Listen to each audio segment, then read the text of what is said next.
Welcome to Fire Virgo Tarot. I am a tarot reader and intuitive. Shout out to all my lovely Fire Virgos.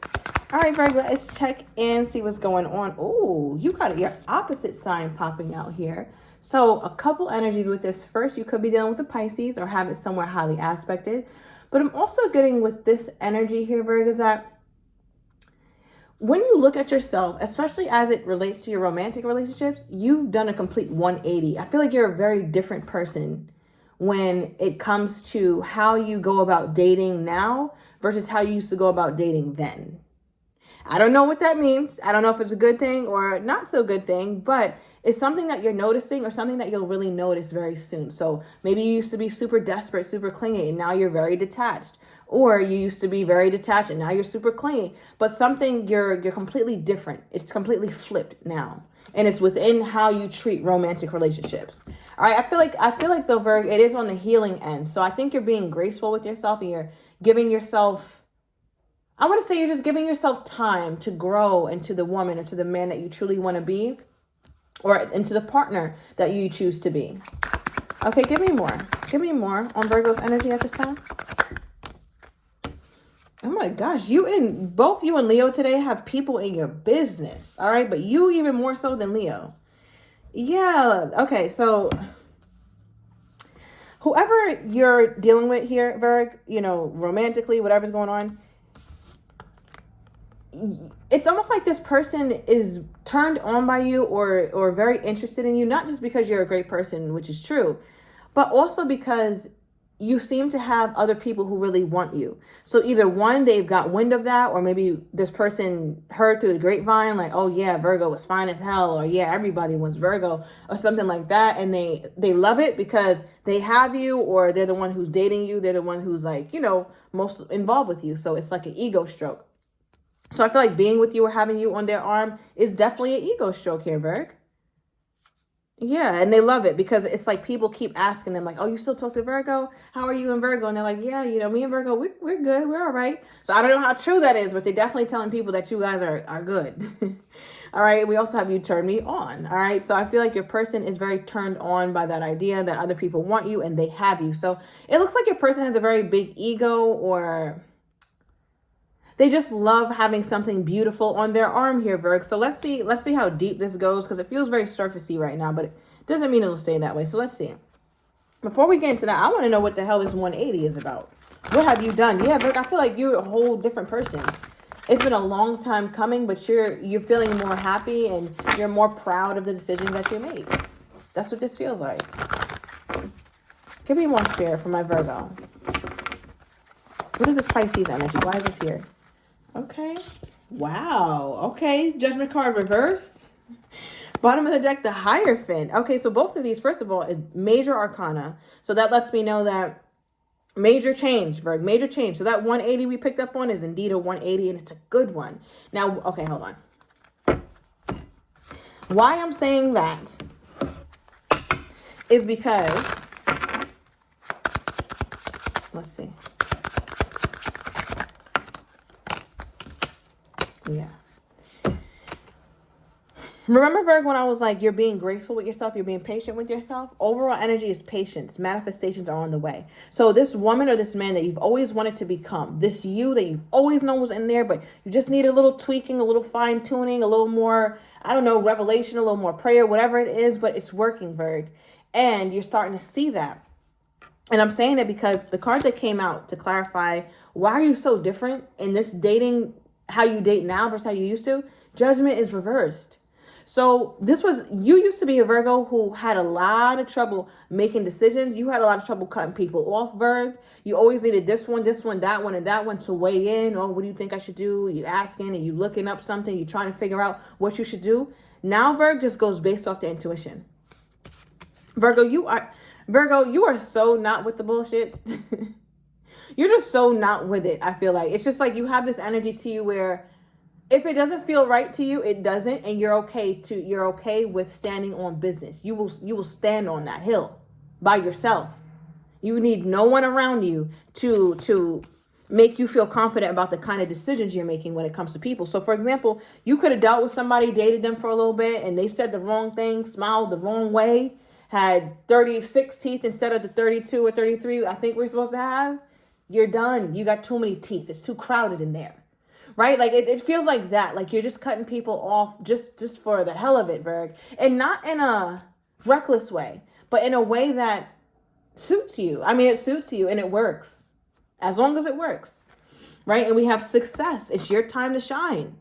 So I feel like, Virgo, you've been seeing that you're having success when you date from a no-nonsense perspective, or you date from your boundaries or from your standards. You're seeing success in your dating life, and you're noticing that you're even being treated better by people. And not only are you being treated better by people, Virg, and I don't know if this is happening now or it's coming in, but you're more of a... And I think it's like a double-edged sword. So you're more of a... I don't know how to say it, like... I guess you're more of like a trophy situation, right? And it extends beyond beauty. It's just how you carry yourself. It's like getting Virgo is an accomplishment. Like that should go on somebody's resume. I worked at Google. I worked at Meta. I was able to be with the Virgo from this date to that date. I had the luxury of doing that. Like that should be on somebody's resume. Because it is quite the accomplishment here, Virgo. And that's what I'm saying. Look, listen to your body. Rest.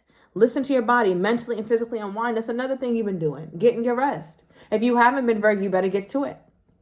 Because you need rest. You need rest because you're being prepared for this season of abundance that you have created for yourself. And you can feel it. And the thing is, Virgo, I don't have to convince you of it. You can feel it. The signs are there. So whoever this is just like, ooh, I got the Virgo. Like, that's how that feels. Okay. All right, give me more here.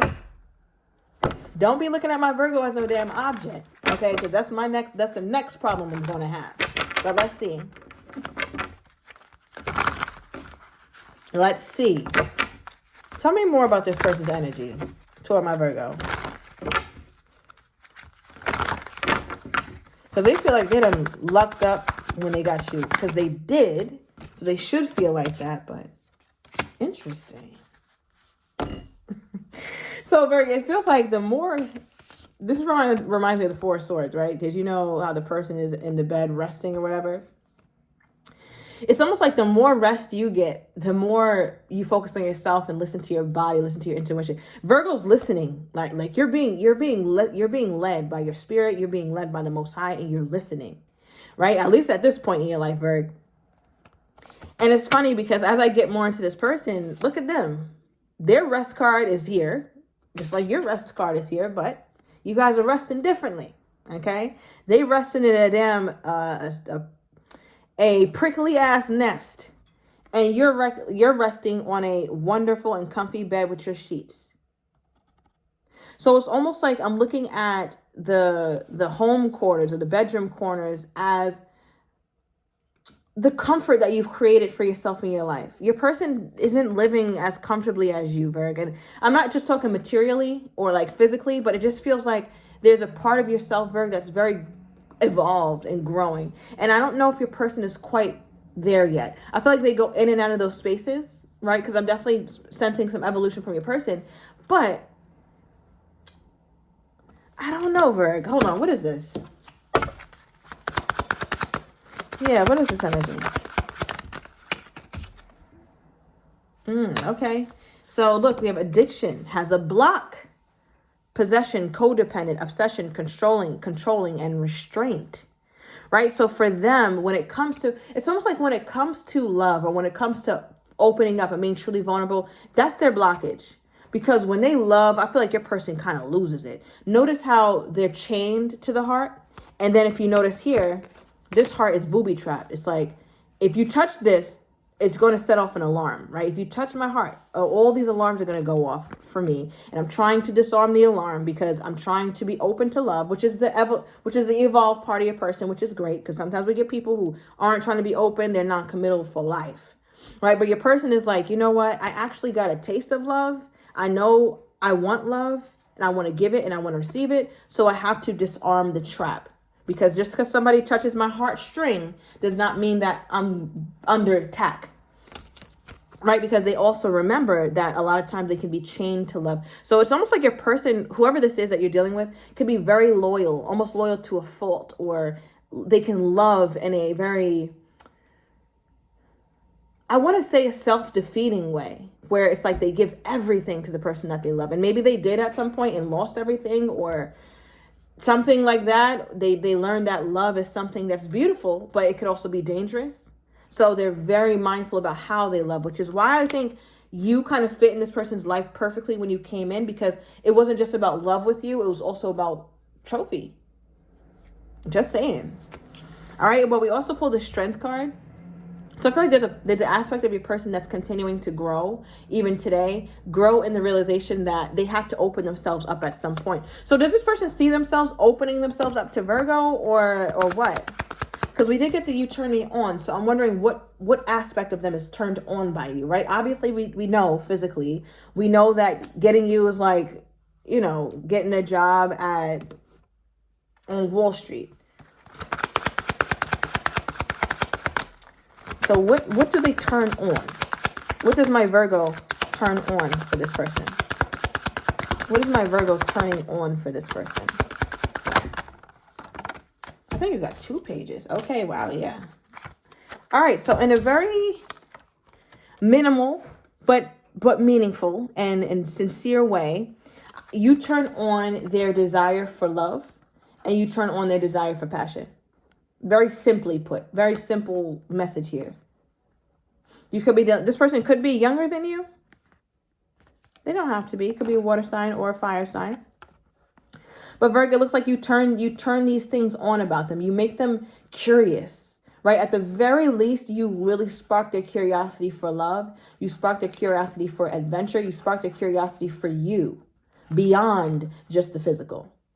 Now, what about my Virgo sparked all this in them? What about my Virgo sparked all of this in them?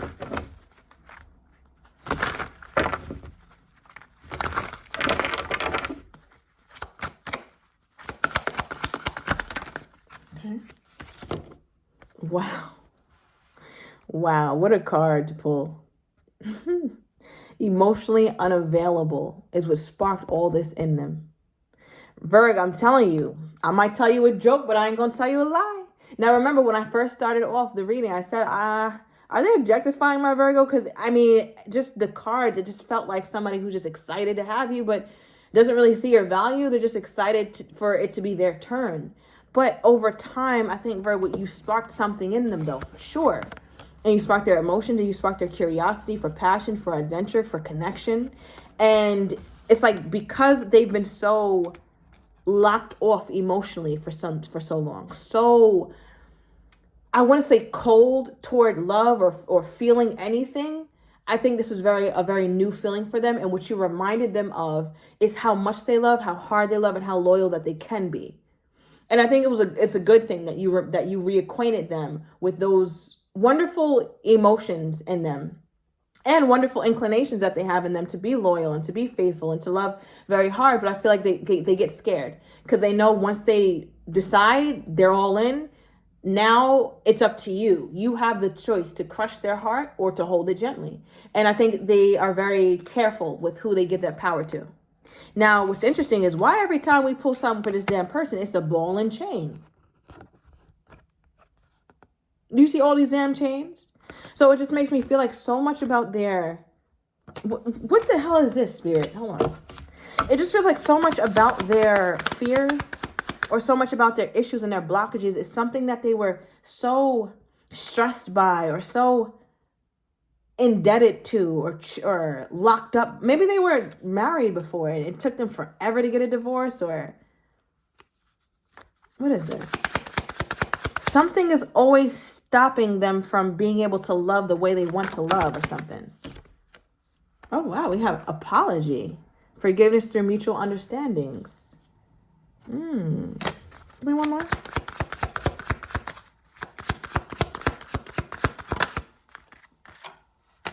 Okay.